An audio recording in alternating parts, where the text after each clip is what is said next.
Subscribe करें और bell दबाएं ताकि कोई खबर रह न जाए।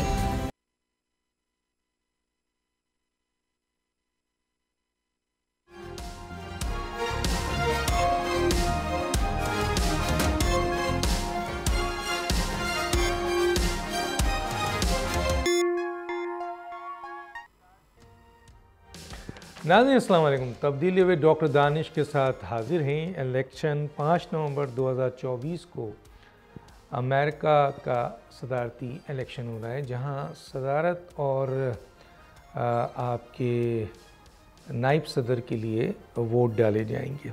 और आपको पता है कि जाहिर है कि लोअर हाउस और अपर हाउस इनका अपना एक तरीक़ेकार है।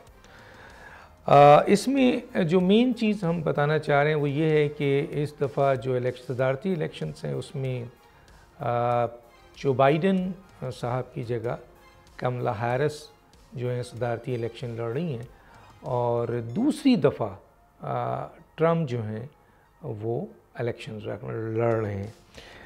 अच्छा, इस सिलसिले में जो इम्पोर्टेंट बात है वो ये है कि क्या जो इस वक्त इलेक्शन हो रहा है, ज़ाहिर है सुपर पावर है, अमेरिका बहुत बड़ी है, उसका अपना एक तरीक़ेकार है, स्टेजेस से होता है, इलेक्शन का अपना एक तरीक़ेकार होता है, इलेक्ट्रल वोट होते हैं, इलेक्ट्रल होते हैं। हम तफसील में नहीं जाना चाहते, हम सिर्फ ये बताना चाहते हैं कि क्या इस इलेक्शंस में क्या मूड है वहाँ के अवाम का, ख़ास तौर पे जो वाइट लोग हैं, जो ब्लैक हैं, एशियन हैं, मुस्लिम तारीकी वतन का वोट तो बहुत कम होता है, फिर भी किस स्टेज पे खड़े हुए हैं, इमिग्रेंट हैं, उनके बारे में इनकी पॉलिसीज़ क्या है, हाउस ऑफ रिप्रेजेंटेटिव और सेनेट में जो इनके फ़र्क है वो बड़ा कम है, क्या असरात हो सकते हैं। और अहम तरीन जो पॉलिसीज़ है, जो ज़ाहिर है कि जो अहम तरीन पॉलिसीज़ होती है अमेरिका की, वो हुकूमतों के आने जाने से डिस्टर्ब नहीं होती है, लेकिन बहरहाल जब रिपब्लिकन और डेमोक्रेट्स आते हैं तो कई अहम तरीन इश्यूज़ पर तब्दीली सदर लेकर आते हैं। इज़राइल और फ़लस्तीन बहुत बड़ा इस वक्त मसला है, उसके ऊपर इनकी पॉलिसीज़ क्या होगी और कौन जीतने जा रहा है, किस किस्म की इनकी अहम तरीन जो पब्लिक इश्यूज़ पे पॉलिसीज़ है वो कितना एक्सेप्ट हो रहा है, इसके ऊपर बात करेंगे। हमारे साथ गेस्ट हैं, आइए उनका तारुफ कराते हैं। ये तीनों अमेरिका के अहम तरीन लोग हैं और इलेक्शंस को कवर कर रहे हैं। फ़ारूक मिर्ज़ा साहब सदर फोर्थ पिलर टीवी यूएसए से हैं हमारे साथ। आपका बहुत शुक्रिया सर, आपने हमें ज्वाइन किया। खुर्रम शहजाद साहब हैं सदर पाक अमेरिकन प्रेस एसोसिएशन, आपका ही बहुत शुक्रिया, आपने हमें ज्वाइन किया। और हमारे साथ अनवर इकबाल साहब होंगे जो कि एक अहम तरीन अखबार के नुमाइंदे भी हैं वहाँ और अहम तरीन जर्नलिस्ट हैं जो वाशिंगटन डीसी से ताल्लुक़ रखते हैं। जी, मैं सबसे पहले आता हूं जनाब फ़ारूक मिर्ज़ा साहब, आपकी तरफ आ जाता हूं।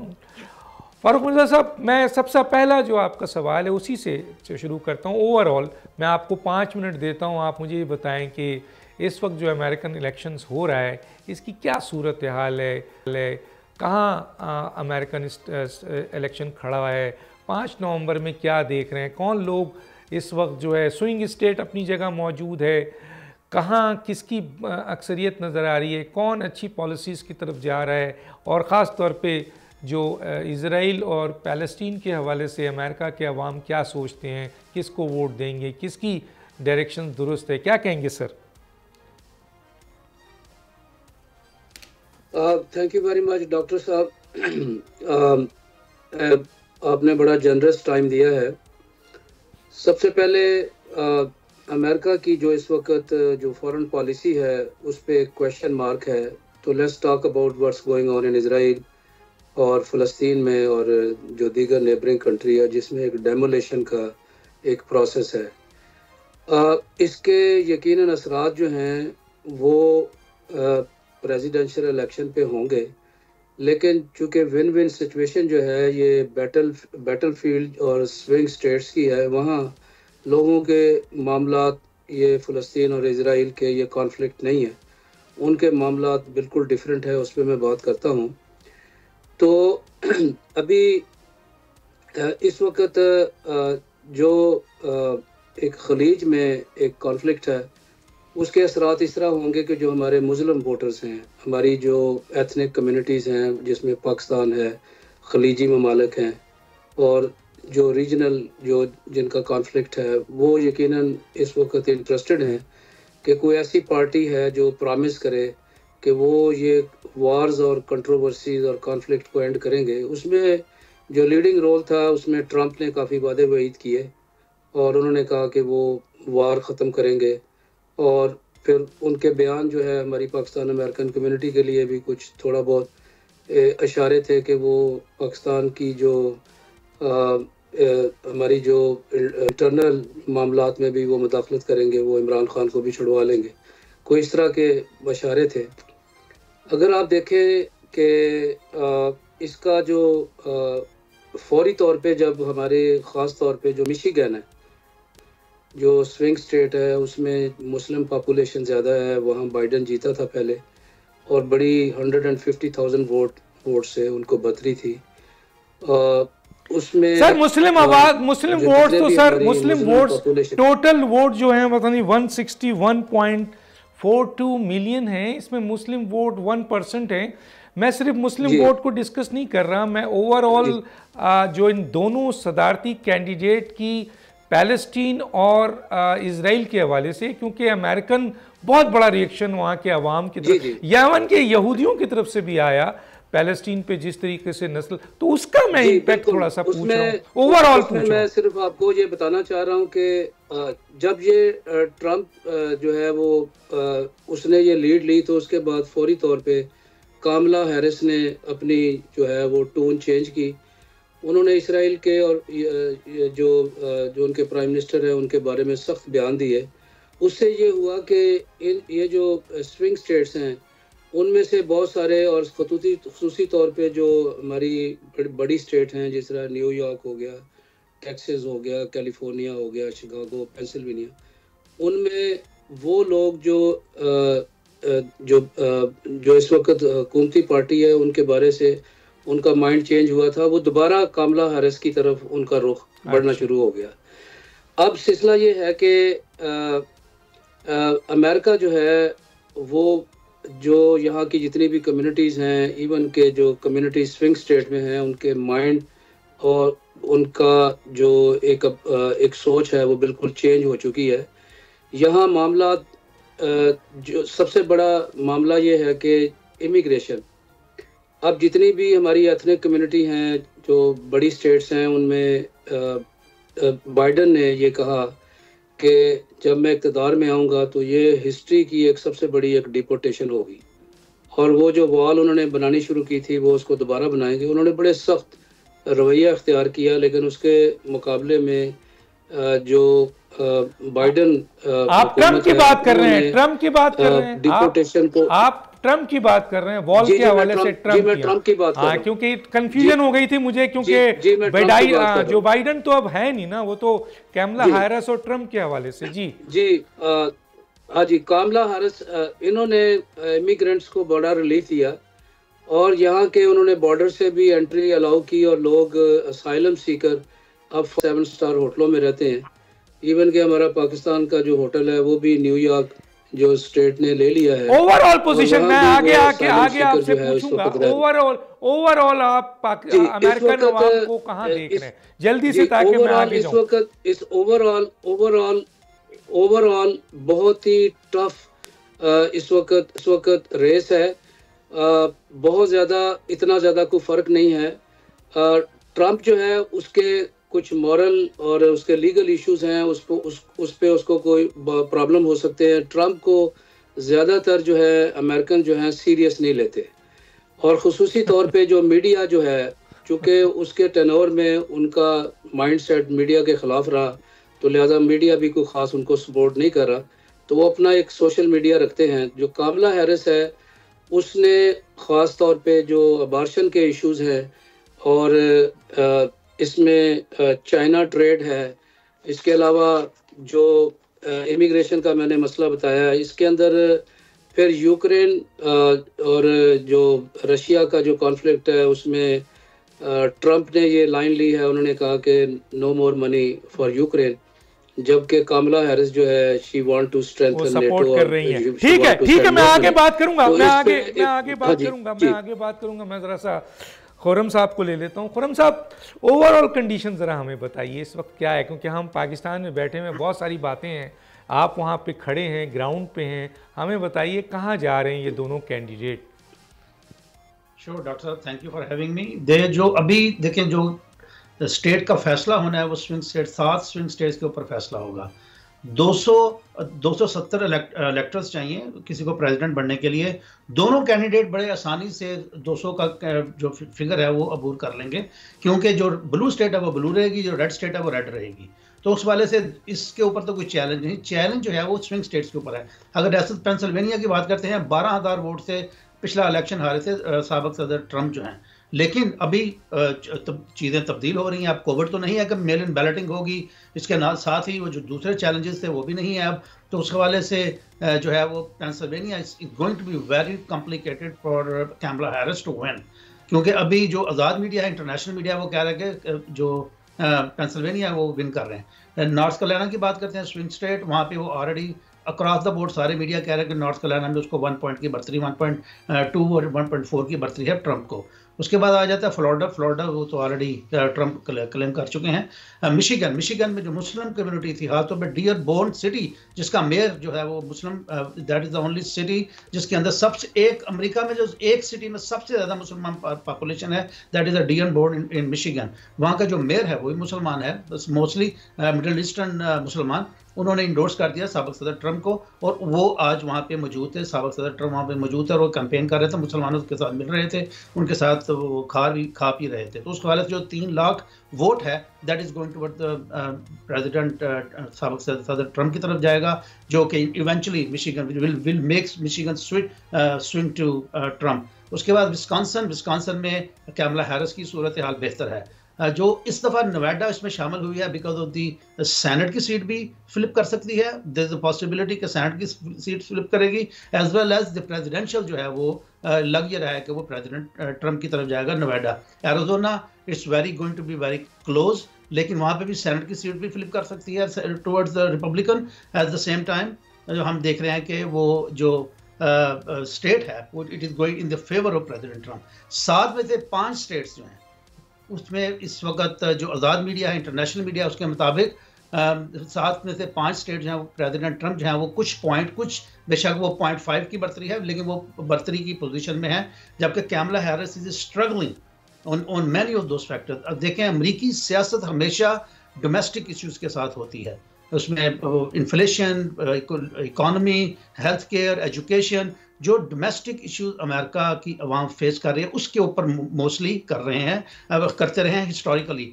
लेकिन इस दफ़ा एक इंटरेस्टिंग चीज़ इसमें ऐड हुई ट्रंप की तरफ से। उन्होंने एक इंटरनेशनल अफेयर को डोमेस्टिक अफेयर बना के उसके ऊपर कैपिटलाइज करना शुरू किया, and people started buying it. वो जो चाइना फैक्टर है कि चाइना की वजह से हमारी लोकल मार्केट खत्म हुई, चाइना की वजह से हमारा जो स्मॉल बिजनेस तबाह हुआ, चाइना को हमने सब्सिडाइज ट्रेड इम्यूनिटीज दी, तो उस वजह से चाइना की वजह से तो अगर हम चाइना के ऊपर टैरिफ 100% करेंगे तो हमारी इकोनॉमी बेहतर होगी, यहाँ पे फैक्ट्री दोबारा लगनी शुरू हो जाएगी। ये डोमेस्टिक, मैं आगे बात करूंगा। मैं जरा से अनवर इकबाल साहब, क्या वाकई जो रेड स्टेट्स हैं और जो ब्लू स्टेट्स हैं वो फिक्स हैं?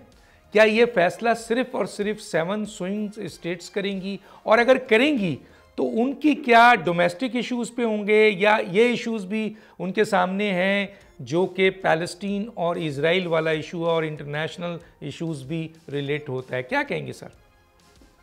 देखें, आप अमेरिका का अगर मैप निकाल के देखें, जो वोटिंग मैप होता है कई इलेक्शंस का निकाल के देखें, तो जो रूरल एरियाज होते हैं वो सारे के सारे रेड होते हैं। जो ब्लू वोट्स पड़ते हैं वो पड़ते हैं बड़े शहरों से। जिन रियासतों में रेड जो है वो, मैं यहाँ क्लियर कर दूं, रेड डेमोक्रेट्स के लिए है और ब्लू जो है ब्लू रिपब्लिकन के लिए। जी सर आगे। और ब्लू जो है वो डेमोक्रेट्स के हैं। तो अब उसमें आप न्यूयॉर्क देख लें या कैलिफोर्निया देख लें, वहाँ डेमोक्रेट डोमिनेट करते हैं। अच्छा, बाज़ रियासतें ट्रेडिशनली रिपब्लिकन है, टेक्सास है, वहाँ बहुत मुश्किल होती है डेमोक्रेट्स को अपने आप को मनवाने में। कभी जीते भी हैं लेकिन बहुत कम। इसी तरह पेंसिल्वेनिया स्विंग हुआ था, चला गया था 2020 में इस तरफ डेमोक्रेट्स की तरफ, लेकिन वो भी प्रो रिपब्लिकन रहा है। नॉर्थ कैरोलिना में बराबर मुकाबला होता है। लेकिन अमूमन एक अगर आप कोई ऐसा कोई मोटा असूल बनाना चाहें तो आप ये कह लें कि बड़े शहरों में जहाँ तादाद ज़्यादा होती है इमिग्रेंट्स की, वो डेमोक्रेट्स की तरफ जाते हैं। जहाँ तक सफ़ेद फार्म लोगों का ताल्लुक है वो डिवाइडेड हैं डेमोक्रेट्स और रिपब्लिकन्स में, और इसीलिए इमिग्रेंट्स वोट की अहमियत बनती है और इसीलिए स्विंग स्टेट्स की अहमियत बनती है। अच्छा सर, ये ज़रा सा मुझे आप गाइड करें कि इस दफ़ा जो है वो वाइट पीपल, ज़ाहिर है ब्लैक पीपल, इनके वोट्स होते हैं, नौजवानों का वोट्स है सर, इमिग्रेंट्स का वोट्स है, और आपके ख़ास तौर पे जो इस वक्त ये वोटर्स हैं, ये आप किस तरफ देख रहे हैं, किसके इश्यूज़ जो हैं अट्रैक्टिव हैं? क्योंकि डिबेट्स तो बहुत की हैं और हर इश्यूज़ पे लोगों ने बात किया, लेकिन कोई मेजर मनसूबाबंदी हमें नज़र नहीं आई। मैं आगे चल के बात करूँगा। इसमें जो खदशा लग रहा है इस दफ़ा यंग वोटर्स के हिसाब से कि बहुत सारी यंग वोटर्स जो हैं वोट नहीं डालेंगे। उसकी वजह ये है कि जब ये इलेक्शन कैंपेन शुरू हुई तो एक तरफ बाइडेन थे, एक तरफ ट्रंप थे, और दोनों की उम्रें उनके लिए, नौजवानों के लिए बहुत ज़्यादा थी। कमाला हारिस देर से शामिल हुई और उनको एक स्टॉप गैप अरेंजमेंट के तौर पे देखते हैं यंग वोटर्स। तो मेरे अपने घर में 3 यंग वोटर्स हैं और तीनों कहते हैं कि वो ना इनको वोट देंगे ना उनको देंगे, वो ग्रीन पार्टी को वोट दे देंगे। और इस तरह आपको मैंने अपने बच्चों की जो स्कूल के उनके साथ जिन्होंने ग्रेजुएट किया स्कूलों से, वो आते रहते हैं, उनसे भी इनके 10-12 बच्चों से बात की, उनका भी रुझान ये कि हम तो ग्रीन पार्टी को वोट देंगे या वोट नहीं देंगे। तो ये तो यंग वोटर्स का रवैया है। अब जो ट्रेडिशनल वोटर्स हैं उनमें से ट्रंप ने अमेरिकन पॉलिटिक्स में एक नया एलिमेंट इंट्रोड्यूस करवाया था। वो ये था कि उससे पहले ये एक ख़ास आबादी है जिनकी ख़ास सोच थी, वो ये समझते थे कि वाशिंगटन में जो कुछ होता है, नेशनल इलेक्शन जो है, ये हमारा कोई काम नहीं है, ये तो कुछ लिबरल्स पढ़े लिखे लोग हैं, वहाँ बैठ के बड़े शहरों में साजिशें कर लेते हैं। वो इलेक्शन में पार्टिसिपेट नहीं करते थे। अगर उनसे बात करें तो ये कहते थे कि अक़वाम मुत्तहिदा जो है अमेरिका के ख़िलाफ़ एक बहुत बड़ी साजिश है और हमें जो है अक़वाम मुत्तहिदा को निकाल बाहर करना चाहिए और हमें रशिया को मुंह तोड़ जवाब देना चाहिए और चाइना का तो ख़त्म ही कर देना चाहिए। मगर वो इलेक्ट्रल प्रोसेस में शामिल नहीं होते थे। ट्रंप ने उनको इनकरेज किया और उनको वो इलेक्ट्रल प्रोसेस में लेके आए, और वो इस हद तक किया कि खुद उन्होंने एक दफ़ा कहा था कि अगर न्यूयॉर्क में मैं एवेन्यू 5 पे खड़े होकर किसी को गोली भी मार दूँ तो मेरा जो वोटर है वो कहीं नहीं जाएगा। और तो उसमें हुआ ये कि जो एक ट्रेडिशनल रिपब्लिकन वोटर्स हैं उसके ऊपर 3-4-5% जो हैं प्लस वो ले आए ट्रंप, और इसलिए वो और उनके कैंडिडेट्स हर जगह से जीत जाते हैं जो रिपब्लिकन इलाके। अब वो जो है वो तो ट्रंप के साथ हैं। जी सर, आखिरी एक जो स्टेटमेंट लेता हुआ चलूँ, मसलन आप कहाँ खड़ा करेंगे दोनों को इस वक्त? बिल्कुल एक लफ्ज़, फिर मैं ब्रेक में जाऊंगा और फिर 1-2 और अहम इश्यूज़ पे आऊँगा। इस वक्त तो ट्रंप आगे हैं, इसमें कोई शुबा नहीं है कि ट्रंप का पलड़ा भारी है। पलड़ा भारी है। मैं एक छोटा सा ब्रेक लूँगा ना, वापस आते हैं, मज़ीद इशू पे बात करते हैं।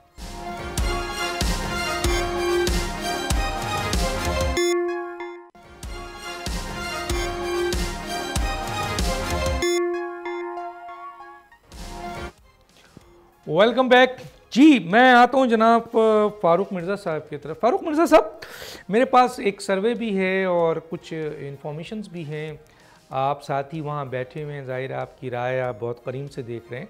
लेकिन सर मैं council on American Islamic relations जो है CAIR, उसकी रिपोर्ट पढ़ रहा था, जो कि मुल्क की सबसे बड़ी मुस्लिम शहरी हकूक़ और वकालत की तंजीम है। उसकी डिस्ट्रीब्यूशन जो है वो नज़र आ रही है, और उसमें कैमला हैरिस को अमेरिकन मुसलमान जो वोट डाल रहे हैं वो 29.4% है।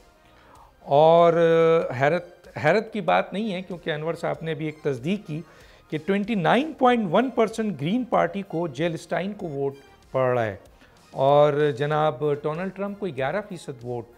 अच्छा, एक तरफ दूसरा हम ऑब्ज़र्व कर रहे हैं जो इंडिविजुअल्स पोल्स आ रहे हैं, राय आ रही है, उसमें बड़े अहम तरीन इदारों में रॉयटर्स का है, CNN का है, BBC का है, RW का है, अल जज़ीरा का है, वो 48-47 के करीब ला रहे हैं, लेकिन एज दे रहे हैं कैमला हैरिस को, और ट्रंप को नीचे लग रहे हैं। लेकिन मेरे दो साथी ये कह रहे हैं कि नहीं, आपके ट्रंप ऊपर हैं। तो क्या कहेंगे सर इसके ऊपर आप? सर ये क्योंकि ये एक बहुत बड़ा डिवाइड है डोमेस्टिक लेवल पे और इंटरनेशनल लेवल पे। अभी अगर आपने ये यूएस पोल को और जो इसमें जो राय आमा है उसको अगर आपने समझना है तो मैं व्यूअर्स के लिए एक छोटा सा मैं आपको एक्सप्लेन कर देता हूँ। ज़रूर। देखें, ये जो यूएस जो वोटिंग सिस्टम है इसमें टोटल जो है ना 538 इलेक्टोरल कॉलेज वोट्स है। अगर कोई जो विन करेगा कैंडिडेट उसको 270 जो है ना वोट्स चाहिए उनको। अब दो फील्ड हैं, एक तो जो स्विंग स्टेट्स हैं जिस बैटल फील्ड स्टेट बोलते हैं, उनके ये मामलात नहीं हैं कि इंटरनेशनल लेवल पे क्या हो रहा है, उनके डोमेस्टिक इश्यूज हैं। और ये अभी मैं आपको इसका थोड़ा सा जायज़ा इस तरह दे देता हूँ कि कौन जीतेगा यहाँ। अभी एराजोना जो है इसके 11 पॉइंट्स हैं, यहाँ से बाइडन जीता था। जॉर्जिया से 13,000 वोट लेके भी बाइडन ही जीता था। इसमें मिशिगन से अब थोड़ा सा वहाँ मुस्लिम जो वोटर्स हैं उनका झुकाव जो है पहले ट्रंप की तरफ था, अब वो कामला हैरिस के, वहाँ भी विन विन सिचुएशन है। अब आ जाए आगे नवेडा में, वहाँ बाइडन 34,000 वोट लेके जीते थे। अब नॉर्थ कैरोलिना जो है वहाँ चूँकि ट्रंप जो है बड़े पॉपुलर थे, वहाँ सिर्फ उस स्टेट में वो जीते हैं। अब आ जाए पेंसिल्वेनिया में तकरीबन 82,000 वोट लेके बाइडन जो है ना विन किए थे। अब विस्कॉन्सिन जो है वहाँ भी बाइडन विन किया है। अब ये सिवाय एक स्टेट के बाकी सारी स्टेट में जो है बाइडन जीता है। अब यहाँ के जो डोमेस्टिक इश्यूज हैं वो क्या है? वो ये है कि अबॉर्शन इशू है, वहाँ टैक्सेस, प्रॉपर्टी के इश्यूज हैं, वहाँ पॉवर्टी के इश्यूज हैं, अनएम्प्लॉयमेंट के इश्यूज हैं। तो यहाँ जो विन विन सिचुएशन नज़र आती है। मेरा नहीं ख्याल कि कोई यहाँ, अच्छा अब डिसीजन कौन करेगा? क्योंकि एक वो वोटर है जो डिसाइड ही नहीं कर पा रहा कि उसने किस तरफ जाना है, वो है लास्ट मिनट वोटर्स जो है, वो मैटर करेगा इन इलेक्शंस पे कि कौन जिताने में उनका क्या किरदार हो सकता है। अब आते हैं दूसरी तरफ। अब आप देखें कि वो स्टेट जहां इमिग्रेंट्स और जो एथनिक कम्युनिटीज़ रहती हैं, जिस तरह कैलिफोर्निया है, ये 54 इलेक्टोरल वोट हैं।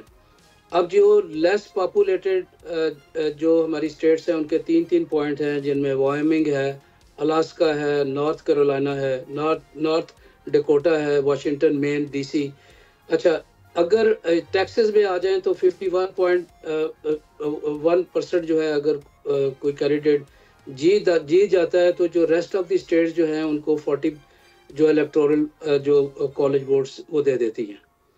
अब यहाँ अब आते हैं हमारी जो मुस्लिम पॉपुलेशन है। मुस्लिम पॉपुलेशन जो है वो 2 से 2.5 मिलियन से ज़्यादा नहीं है। और इनमें से जो इमिग्रेंट्स हैं वो तो इधर वो तो वोट रजिस्टर भी नहीं करते। अगर वो रजिस्टर कर भी लेते हैं तो वोट डालने नहीं जाते। हमारी जो साउथ एशियन कम्युनिटी है पाकिस्तानी, वो तो $200-250 की दिहाड़ी तो वो छोड़ते नहीं हैं, तो वोट किधर डालने जाएंगे? तो ये है सूरत हाल। जो लास्ट मिनट वोटर है ये डिसाइड नहीं कर पा रहा कि वो ट्रंप को वोट देगा या वो कमला हैरिस को वोट देगा। वो मैटर करेगा लोगों के माइंड जो है। तो ये एक बहुत बड़ा सरप्राइज होगा। तो इस इलेक्शन में विन विन सिचुएशन है, बहुत टाइट रेस है। कोई भी कैंडिडेट इस वक्त किसी पे भी बर्तरी नहीं लेके जा रहा। जो जितने भी सर्वे हैं वो इतने ज़्यादा क्रेडिबल नहीं है। ठीक। अच्छा सर, मैं एक जुमला बात करके बड़े लाइटर मूड में आगे जाता हूँ। आपने एक बड़ी ज़बरदस्त बात की थी कि ट्रंप को अमेरिकन स्टेट्स और उन स्टेट डिपार्टमेंट या दूसरे जो भी हैं, CIA है, IPAC है, जो भी है, वो सीरियस नहीं लेती है। अमेरिकन अवाम सीरियस लेती है या नहीं लेती है सर? मैं फिर आगे चलूँ सर। जी, उसका सर ये है कि ट्रंप जो है उसके बहुत सीरियस मॉरल इश्यूज हैं, करप्शन के इश्यूज हैं। न्यूयॉर्क स्टेट में कन्विक्ट हो चुके हैं। FBI का एक केस चल रहा है, एक वो पोर्न स्टार, एक डैनियल, उसका केस जो है वो पेंडिंग है, उसमें सज़ा हुई है। तो सिर्फ वो ये ट्रम्प को हर हालत में जीतना है, इसीलिए वो अपनी तन मन धन लगा रहे हैं, क्योंकि अगर वो नहीं जीतेंगे तो he will suffer a long legal fight, maybe he will go to prison. इसी तरह जो इलेक्शन इसी कैमला हैरिस इसीलिए बार बार कहती हैं कि आई एम एडवोकेट, मैं वकील हूं और वो मुजरिम है। मैं आगे बात करूंगा, टाइम मेरे पास कम है। खुर्रम साहब, ये जरा मैं पढ़ रहा हूं, जरा मैं आपकी poverty is a very important matter sir America के लिए। मैं पढ़ रहा था कई इश्यूज पे। 37.5 million Americans are living below the poverty line. 10.8 million children are among those facing poverty. 12% of the US population currently lives below the poverty line. 18.5% of black Americans are affected by poverty. Despite these numbers, neither presidential candidate has a clear program to address poverty in the United States, the world's most powerful and wealthiest nation. Where is the democracy that promises fundamental rights of equality, prosperity and freedom? कुछ बताएंगे sir? जी बिल्कुल, ये आपने जो report पढ़ी है, I think ये Washington post से आ रही है। ये जो सोशलिज्म है ना, इट इज़ टोटली डिफरेंट। कि अमेरिका जो कंपैटिटिव इन्वायरमेंट देता है जहाँ पे हर बंदे को मौका मिलता है अपने कदम जमाने का। ये जो आप बात कर रहे हैं ना कि इकोनॉमिक डिस्पैरिटीज़ का, तो ये तो एक तो फैक्ट है। इसी के ऊपर जो डोनाल्ड ट्रंप है वो कैपिटलाइज कर रहे हैं और इसी वजह से वो गेन कर रहे हैं majority of the states, swing states के अंदर। तो उनका ये कहना है कि वो इकोनॉमिक रिवाइव लेके आएंगे by putting sanction, putting more tariffs to on China and they will be stopping money. जैसे उन्होंने कहा कि मैंने नेटो के पैसे बंद किए थे, IMF के पैसे बंद किए थे, और इंटरनेशनली जो इस वक्त यूक्रेन में hundreds of billions of dollar already flew to Ukraine, उसका उनका ये कहना था कि मैं उसको भी स्टॉप करूंगा। जो और उनका ये भी कहना है कि जो वॉर अगर मैं होता तो ये मिडल ईस्ट वाली वॉर भी नहीं होनी थी जहां पे हम वेपन और पैसे भेज रहे हैं अब फॉर नो रीजन। तो उस हवाले से प्रेसिडेंट साबिक सदस्य ट्रम्प जो है उन्होंने तो अपना क्लियर एक दे दिया हुआ है अपना एजेंडा। जबकि कैमला हैरिस के पास हिस्ट्री नहीं है, 3.5 years she was in the office, कि वो उन्होंने इकोनॉमिक प्लान क्या दिया, उन्होंने स्मॉल बिजनेस के लिए क्या प्लान दिया, उन्होंने इस वक्त जो कमर्शियल रियल एस्टेट इस वक्त बैंकरप्ट होने जा रही है उसके लिए क्या प्लान दिया। अगर कोई ऐसा सॉलिड प्लान जिसको वो कैपिटलाइज कर सकें तो उन्होंने एक भी अपने एजेंडे में शामिल नहीं किया हुआ कि जिसका वो जवाब दे सकें। वो यही कहती हैं कि ट्रंप ने ऑफिस के लिए सही नहीं है और ट्रंप जो है वो कन्विक्टेड फेलो है और जो है वो ट्रंप जो है वो अमेरिकन वैल्यूज़ को मैच नहीं करता।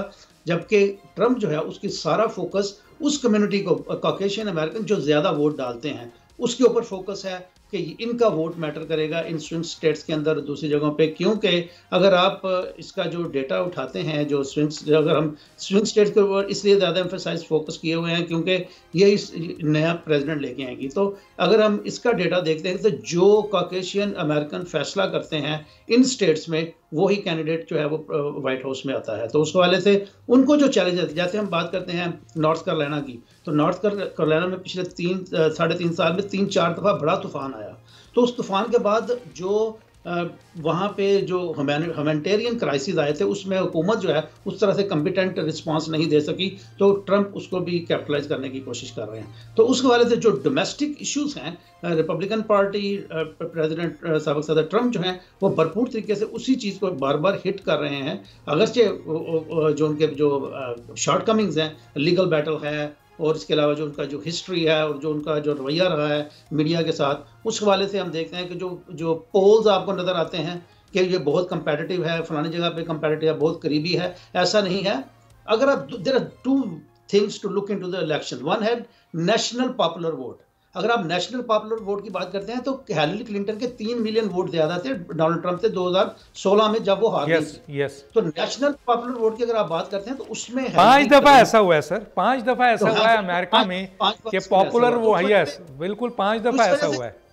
बिल्कुल सही कह रहे हैं। इस तरह इसी वजह से जो बायस्ड मीडिया है जो कैमला हैरिस की तरफ जा रहा है वो नेशनल पॉपुलर वोट को बड़ा आइडेंटिफाई करता है, जबकि इस इलेक्शन में मेजॉरिटी ऑफ द इलेक्शन में जो आपका स्टेट पॉपुलर वोट होता है उसको अहमियत दी जाती है। ठीक है, मैं आता हूं अनवर साहब, जाहिर है कि दोनों कैंडिडेट्स को अपनी इलेक्शन चलाने के लिए जो है वो अरबों रुपए की ज़रूरत है, और इस वक्त मेरे पास एक फिगर है कि 1.27 बिलियन डॉलर्स की खतीर रकम कमला हैरिस की मुहिम के लिए जमा हुई है और जनाब ट्रंप के लिए 940 मिलियन डॉलर जमा हुए हैं। अच्छा, वैसे ट्रंप जो हैं वो ज़्यादातर अमीर तरीन लोगों पर डिपेंड करते हैं, और जाहिर है कि इलेक्शन में उनका रोल अमेरिका में पाकिस्तान में तो है ही, वहाँ पे है। तो 68% कहा जाता है कि वो अमीर तरीन लोगों पर, और इस वक्त उनके साथ जो नज़र आ रहे हैं वो नज़र आ रहे हैं जनाब आपके जो लोग इनके साथ मौजूद हैं उसमें ट्रंप के साथ ये कमला हैरिस के साथ हैं, अरबपति लोग हैं, वो हैं आपके मेल द फ्रेंच गेट्स, और जॉर्ज सोरोस ने कमला हैरिस की हिमायत की है, जबकि आपके ट्रंप की हिमायत कर रहे हैं वो एलोन मस्क एक्स उसके टिमोथी मेलोन, मैरियम एडेल्सन और रिचर्ड यू हेलियन। तो ये अरबपतियों का भी गेम है सर इसमें, एक तो ये ज़रा सा बताइएगा कि इसका क्या रोल है, और दूसरा ये कि क्या वाकई कमला आए या ट्रंप आए, फ़लस्तीनियों और इजराइल के हवाले से उनकी पॉलिसीज़ में तब्दीली आएगी? सर आपके पास 5 मिनट है। देखें, अरबपतियों का रोल हर जगह होता है, लेकिन ऐसा नहीं होता जिस तरह अमेरिका से बाहर बना के पेश किया जाता है। रिस्ट्रिक्शंस हैं, आप कितने पैसे दे सकते हैं, उससे ज़्यादा नहीं दे सकते। यहाँ सबसे ज़्यादा अहम रोल होता है मिडिल क्लास का, जो कलेक्टिवली पैसे देते हैं जमा करके, और उसकी इसीलिए देखते हैं कि थ्रू आउट इलेक्शन मुसलसल डिनर्स हो रहे होते हैं, पर प्लेट उसमें चार्ज किया जाता है, मुसलसल इवेंट्स हो रहे थे जिसमें कलेक्शन हो रही थी, चंदा जमा हो रहा था। सबसे ज़्यादा अहम रोल उनका होता है, और वो जो पैसे जमा होते हैं वो फैसला करते हैं। रही बात इस बात की कि हमारे दोस्तों ने बात की स्विंग स्टेट्स की, स्विंग स्टेट्स में से जो जहाँ जहाँ बाइडेन का पलड़ा भारी रहा वो पहले रिपब्लिकन होते थे, लेकिन उस जमाने में ट्रंप के खिलाफ, क्योंकि ट्रंप 4 साल पावर में रह के गए थे और लोग और फिर वो वाकया हुआ था कांग्रेस पे हमले वाला, उसकी वजह से एक एंटी ट्रंप वेव आई थी जो इस दफ़ा नहीं है, तो वो भी असरअंदाज होगी। तीसरी बात आपकी कि क्या इनकी पॉलिसी क्या होगी इसराइल के हवाले से। देखें, हम ज़ाहिर है पाकिस्तान में लोग अपने हवाले से अपनी ऐनक लगा के देखते हैं हर चीज़ को। जब हम अमेरिका को अमेरिका की ऐनक से देखेंगे तो हमें फिर वेस्टर्न हिस्ट्री से अमेरिका को हम अलग नहीं कर सकते। वेस्टर्न हिस्ट्री में जो जूस के साथ मजालिम हुए हैं, जो रवैया रहा है, जो फिर जर्मनी में जो कुछ हुआ, वर्ल्ड वॉर 2 में जो कुछ हुआ, जो कंसंट्रेशन कैंप बने, वो सारी चीज़ें उनका इम्पैक्ट पड़ता है। फिर जूस इनके साथ रहते हैं, इनके साथ इनकी शादियाँ हुई हैं, इनके साथ पढ़ते हैं, ट्रंप के दामाद जो हैं, कमला हैरिस के हस्बैंड जो हैं, तो जाहिर है कि अमरीकी माशरा में जूस के साथ एक हमदर्दी है जो रहेगी। 1%, 2% मुस्लिम वोट उसको चेंज नहीं कर सकते। लिहाजा पॉलिसी में इसराइल की पॉलिसी में, अमेरिका के इसराइली पॉलिसी में कोई बहुत बड़ा फर्क दोनों में नहीं है। हाँ, लेकिन बज़ाहिर जो मुझे लगता है कि कमला हैरिस की पॉलिसी बेहतर है, क्योंकि वो 2 स्टेट की बात करती हैं, ट्रंप नहीं करते। ट्रंप सीधे सीधे इसराइल को मुकम्मल आज़ादी देने की बात करते हैं कि वो जो फाइनल सोल्यूशन है वो उस पर पहुँच जाए और जो कुछ करना है कर ले। तो ये इससे तो फ़र्क है। लेकिन हमारे यहाँ मुसलमानों का मसला भी है कि हमारे यहाँ अमेरिका में अभी तक पहली जनरेशन का असर ज़्यादा है, दूसरी जनरेशन के लोग अभी तक इन्वॉल्व नहीं हुए हैं। वो वहाँ से अपना बैगेज लेके आते हैं और वहाँ के इशू के हिसाब से सोचते हैं। मसलन ये बड़ी ही अहमकाना बात है कि ट्रंप आके इमरान खान के लिए क्या करेंगे या क्या नहीं करेंगे। ये अमेरिका में की पॉलिटिक्स में कहीं इसका जिक्र नहीं होता कि वो क्या करेंगे क्या नहीं करेंगे। लेकिन क्योंकि हम अपना बैगेज लेके आते हैं तो हम उस वाले से सोचते हैं। हमें अमेरिका में रहने वाले अमरीकी के हिसाब से सोचना चाहिए। हम पहले अमरीकी हैं, जो एजाजी दूसरी शहरियत है वो एजाजी शहरियत है। अगर आप यहाँ रहना है तो आपके लिए आप रंगदार इमिग्रेंट हैं। आप जब सड़क पर चल रहे होते हैं तो पता लगता है कि आप अदर्स में से हैं, हम में से नहीं है, और आपको वो और आपके बच्चों को और कई नस्लों तक वो सारे मसाइल का सामना करना पड़ेगा। तो आपको इस पर नजर रखनी चाहिए कि जो आपके अपने मसाइल हैं उसमें आपके लिए कौन आप मुफीद साबित होगा और आप उसको वोट दें। ठीक है, मैं ज़रा अपना इनसे फारूक साहब आपसे एक चीज़ पूछना चाहता हूँ, और वो ये है कि ये भी तो हो सकता है ना कि सर ट्रम्प जो है वो पॉपुलर वोट ले लें, लेकिन जिस तरह अमेरिका में 5 दफ़ा हुआ है कि पॉपुलर वोट जिसने लिया लेकिन सदर कोई और बन गया, तो ट्रम्प पॉपुलर वोट ले लें जो लास्ट टाइम उन्होंने आपके हेनरी क्लिंटन ने लिया था। जी मैं इसमें कुछ बोलना चाहूँगा। जी बोलें जल्दी से। पाकिस्तान में इसको नेगेटिव बना के पेश किया जाता है, लेकिन आपने देखा कि पाकिस्तान में जब भी इलेक्शन होते हैं तो पंजाब के खिलाफ कितनी बैड फीलिंग्स क्रिएट होती है, कितना हार्ट बर्न होता है कि जो फैसला करेगा पंजाबी करेगा, दूसरों का कोई कि मैटर नहीं करते कि 65% वोट्स पंजाब के हैं। उसका इलाज इन्होंने निकाला है इलेक्टोरल कॉलेज के जरिए, ताकि जो छोटी छोटी रियासतें हैं उनको भी फील हो कि जो सदर मुंतखब होता है उसमें उनका भी किरदार है। ठीक है जी। फारूक साहब, आप कैसे देखते हैं? बस आपके पास 1.5-2 मिनट है सर, आप जरा इस पे हमें आखिरी कमेंट्स दे दीजिए।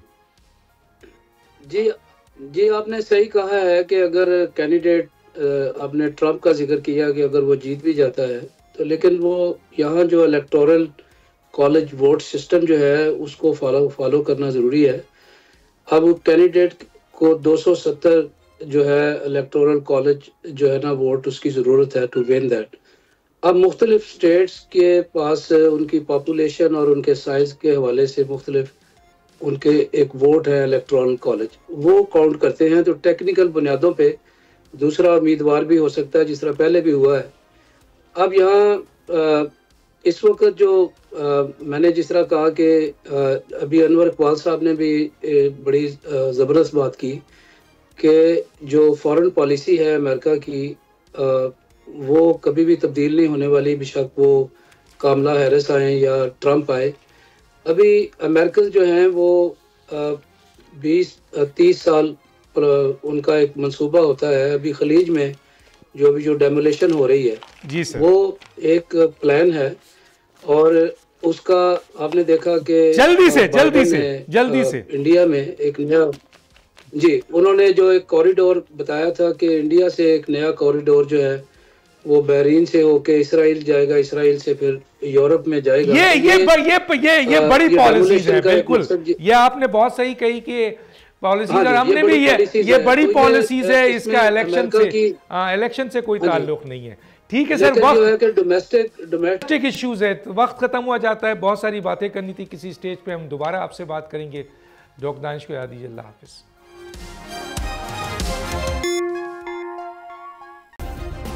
सब्सक्राइब करें और बेल दबाएं ताकि कोई खबर रह न जाए।